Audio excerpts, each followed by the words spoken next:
message du patriarche latin de Jérusalem pour la nouvelle année a été placé sous le signe de l'espérance lors de la célébration solennelle de la fête de Marie, Mère de Dieu.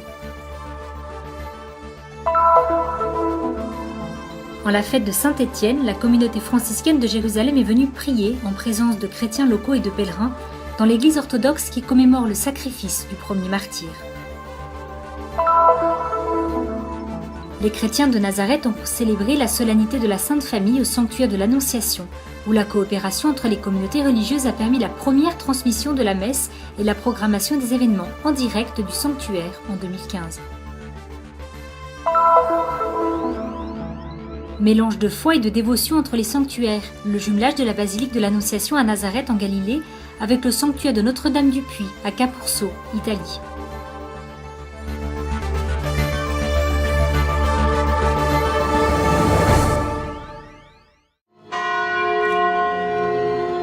À Jérusalem, le premier jour de l'année 2015 est placé sous le signe de la lumière et de l'espérance.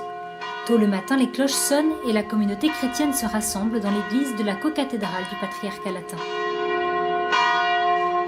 Le patriarche latin de Jérusalem, Monseigneur Foix-de-Toile, a présidé la messe solennelle pour la fête de Marie, Mère de Dieu et pour la journée mondiale de la paix. Ont concélébré le nonce apostolique à Jérusalem et en Palestine, Monseigneur Giuseppe Lazzarotto, le vicaire patriarcal, Monseigneur William Chomali, le frère Pierre Battista Pizzaballa, custode de Terre Sainte, ainsi que de nombreux évêques, prêtres et religieux. Dans son homélie, le patriarche a fait de nombreuses références au message écrit par le pape François à l'occasion de la Journée internationale de la paix, et dont le thème était cette année « Non plus esclaves, mais frères ». Personne ne devrait être esclave. Et cela, malheureusement, est aussi une réalité que nous vivons. Nous sommes esclaves de cette violence, esclaves de cette occupation, esclaves de cette violence venant de tous côtés. Nous espérons que cette nouvelle année sera une année de fraternité, parce que nous sommes tous enfants de Dieu. Jésus est mort pour tous, pour nous, mais aussi pour tous. L'appel à la fraternité que Monseigneur Foix-de-Toile a passé passe par la reconnaissance de la dignité de chaque homme, parce que, dit-il, être frère exige de nous une charité sans intérêt et une solidarité sans limite. C'est ce que nous essayons de vivre envers nos frères réfugiés en Jordanie, venus de Syrie et d'Irak, a souligné le patriarche. Encore vive dans les esprits et les pensées de tous, la lettre du pape François aux chrétiens du Moyen-Orient. Le patriarche latin de Jérusalem a adressé ses remerciements au pape pour sa proximité. À la fin de l'année, nous ne pouvons pas oublier la richesse et la beauté de la visite du Saint-Père, les belles paroles qu'il a adressées à tous. Il nous a donné tant d'espérance. Sans oublier également les gestes prophétiques si beaux qu'il a posés. À travers les paroles de Monseigneur Foix-de-Toile, comme dans celles des divers représentants de l'Église de Terre Sainte présents lors de la célébration du 1er janvier, se lisent les grandes attentes et espérances pour cette nouvelle année qui commence. Io credo che abbiamo una sfida molto grande, è quella di essere operatori di pace. Je crois que nous sommes confrontés à un très grand défi, celui d'être des artisans de paix. Nous, les prêtres, ainsi que tous les membres de l'Église, les laïcs dans ce Moyen-Orient si tourmenté, nous devons être des artisans de paix. Ainsi, nous devons travailler et faire tout notre possible et vivre de sorte que la paix règne enfin sur cette terre et ailleurs dans le monde. Regni davvero su questa terra e in tutto il mondo.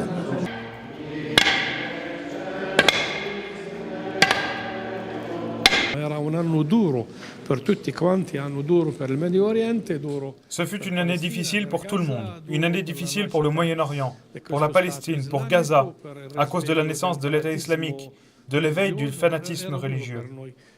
Ce fut difficile, notamment pour nous au patriarcat, puisque nous avons perdu 4 prêtres qui sont morts cette année. Nous espérons que cette année 2015 sera un peu plus clémente que 2014, qui nous a fait tant souffrir. Nous vivons d'espérance, nous vivons par la foi.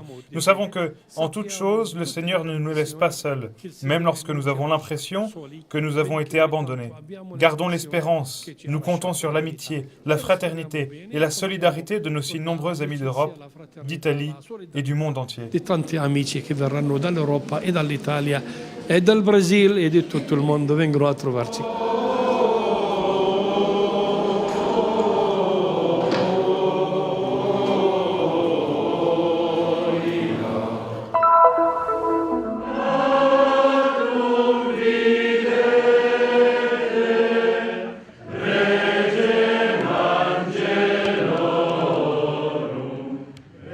C'est toujours dans l'esprit de Noël que, dans l'après-midi du 26 décembre, la communauté des frères mineurs franciscains de Jérusalem a célébré la fête de Saint-Étienne.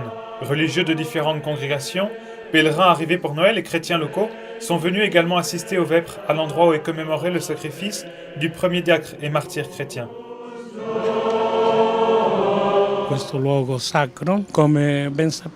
Ce lieu sacré, comme nous le savons tous, est une propriété grecque orthodoxe, mais il existe un accord avec la custodie de Terre Sainte depuis de nombreuses années, grâce auquel, au jour d'aujourd'hui, il nous est possible de célébrer en cet endroit.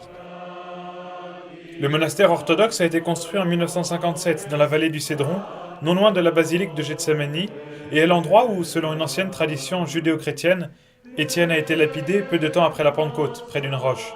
Nous sommes juste à l'extérieur des murs de la vieille ville, près de la porte des Lions, aussi connue comme la porte de Saint-Étienne. Si sa poco, ma la tradizione di Gerusalemme, no? Sempre venerato. Nous savons peu de choses, mais la tradition de Jérusalem a toujours vénéré ce lieu qui a toujours été visité par de nombreux pèlerins.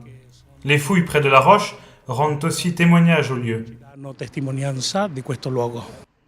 La liturgie des vêpres solennelles, chantée en latin, a été présidée par le gardien du couvent de Saint-Sauveur, le père Stéphane Milovic, qui, dans son homélie, a commenté le passage des Actes des Apôtres sur le martyre d'Étienne et a proposé une réflexion sur la mort d'Étienne, qui fut une tragédie pour la première communauté de Jérusalem, mais qui leur a aussi donné l'élan pour partir évangéliser le monde. Le père Milovic a évoqué également la récente reconnaissance pontificale de la fête de Saint-Étienne comme solennité à Jérusalem. Depuis environ 2 mois, la Congrégation pour le culte divin a reconnu qu'en ce lieu, les frères peuvent célébrer le culte, attribuant le titre de solennité à la fête de ce lieu. C'est pourquoi nous n'y avons pas célébré les vêpres de Noël, mais les vêpres de Saint-Étienne.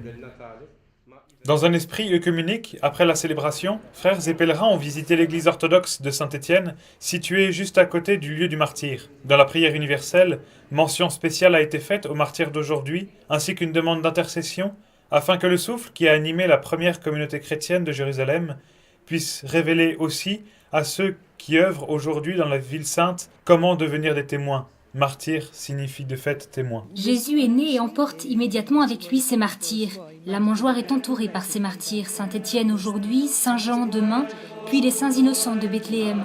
Ils sont toujours vivants et nous devons nous aussi prendre exemple, mais également puiser dans l'esprit de cet enfant, dans sa présence.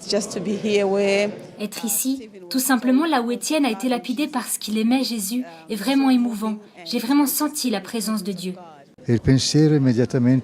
Nos pensées se tournent immédiatement vers tous les martyrs d'aujourd'hui, de par le monde, à commencer par l'Irak, la Syrie et ailleurs, et même vers les non-chrétiens persécutés à cause de leur foi. En Égypte, les musulmans ont pris la défense des églises le jour de Noël. C'est une véritable nouveauté sans précédent pour moi, qui nous laisse de quoi espérer. Totalmente nuovo, inedito per me, e questo fa ben sperare.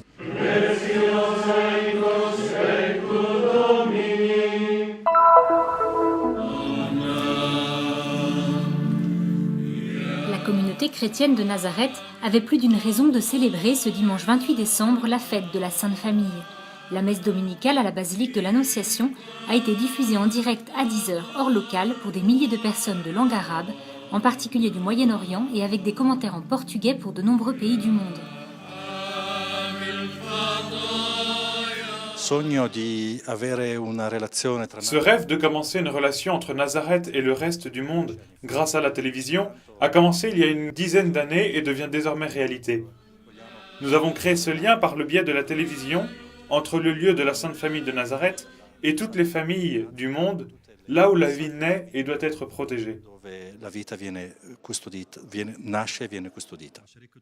La messe a été présidée par le custode de Terre Sainte, tandis que l'homélie, en arabe, a été prononcée par le curé de la basilique, qui a rappelé aux fidèles les paroles du pape Paul VI lors de sa visite en Terre Sainte, où ce dernier avait appelé Nazareth l'école de l'Évangile, un évangile diffusé maintenant dans le monde entier.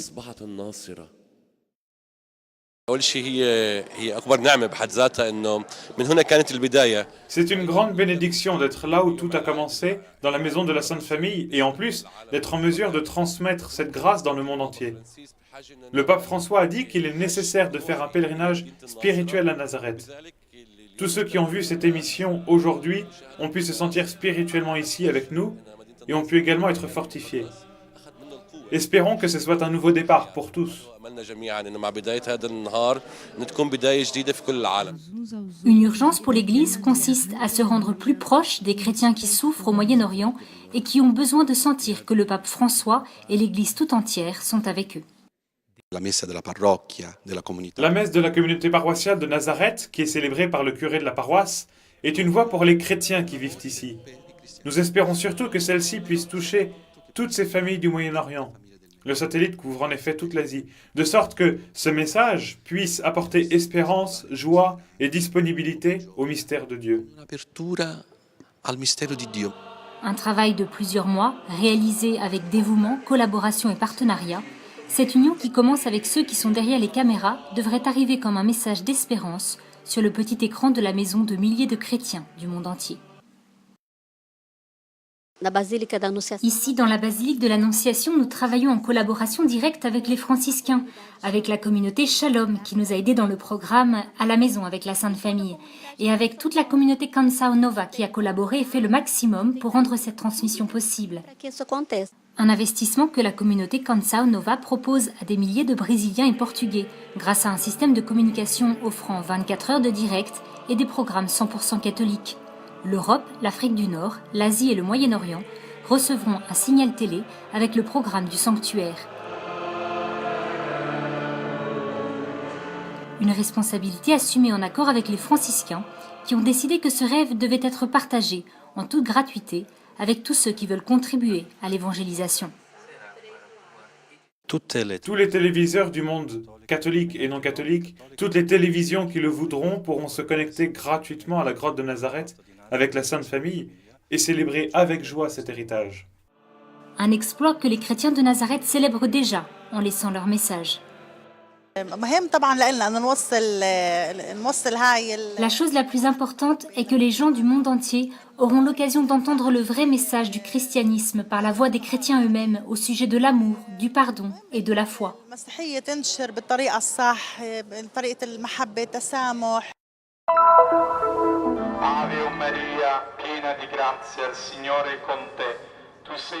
Ambiance de fête à Capurso en Italie pour l'arrivée du gardien de l'un des sanctuaires les plus importants de Terre Sainte. Venu pour présider la messe, le père Bruno Variano est arrivé dans la ville de la province de Bari pour le jumelage du sanctuaire de Notre-Dame du Puy et de la basilique de l'Annonciation. Une belle nouvelle pour les fidèles locaux.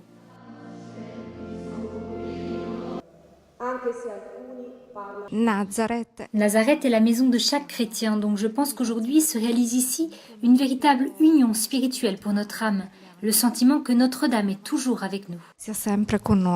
La municipalité de Capurso compte actuellement un peu plus de 15 000 habitants et abrite aussi l'un des sanctuaires mariaux les plus visités d'Italie.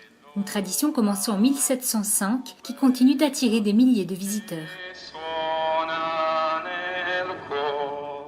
Era una grande cisterna. Questa è solo metà della Il cisterna. y avait là une grande citerne, ça c'est seulement la moitié. En dessous de là où nous sommes se trouve l'autre partie de ce puits. De nombreux pèlerins viennent à la fin du mois d'août, lors de la fête de Notre-Dame du Puy, pour rapporter de l'eau du salut, l'eau de Marie. Pozzo che viene ad attingere l'acqua della salvezza, l'acqua di Maria. La célébration fut un moment de grande grâce pour les religieux ainsi que pour les fidèles présents. Particulièrement touché, le gardien de la basilique de Notre-Dame du Puy a souhaité remercier ceux qui ont contribué à la réalisation de ce rêve. Le projet, l'initiative et tout le reste sont nés ainsi. Tout a commencé spontanément, en toute liberté, créativité, fraternité, grâce à de nombreux amis et grâce à l'administration municipale de Capurso. Je remercie le Seigneur car aujourd'hui, il m'a donné l'occasion de vivre ce moment si important et historique pour la vie de cette ville et de ce sanctuaire. Dans la belle église, une place de marque est réservée à la peinture représentant la Vierge avec l'enfant Jésus sur ses genoux dans un reliquaire. La douce figure de la Mère de Dieu, avec les grâces qu'elle accorde à ses fidèles enfants qui auront désormais une raison de plus de se sentir plus proches de la Vierge de Nazareth.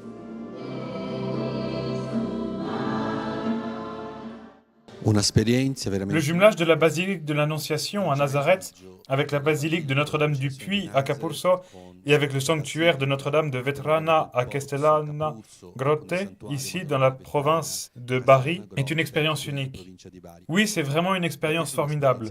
Et comme l'a dit Marie dans le Magnificat, toutes les générations me diront bienheureuse. Et maintenant, cette bénédiction repose sur ce lieu et est prête à toucher ceux qui y croient. L'événement a vu la participation d'un franciscain tout à fait spécial qui a parcouru plus d'une fois le pays de Jésus, jamais seul mais toujours accompagné de pèlerins, le père Pio Dandola, heureux d'avoir apporté dans les Pouilles un morceau de cette terre qu'il porte dans son cœur.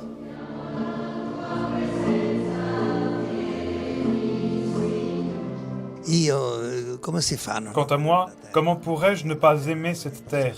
C'est la terre où il a vécu. Ainsi non seulement avec le cœur, mais aussi avec les pieds et tout le reste.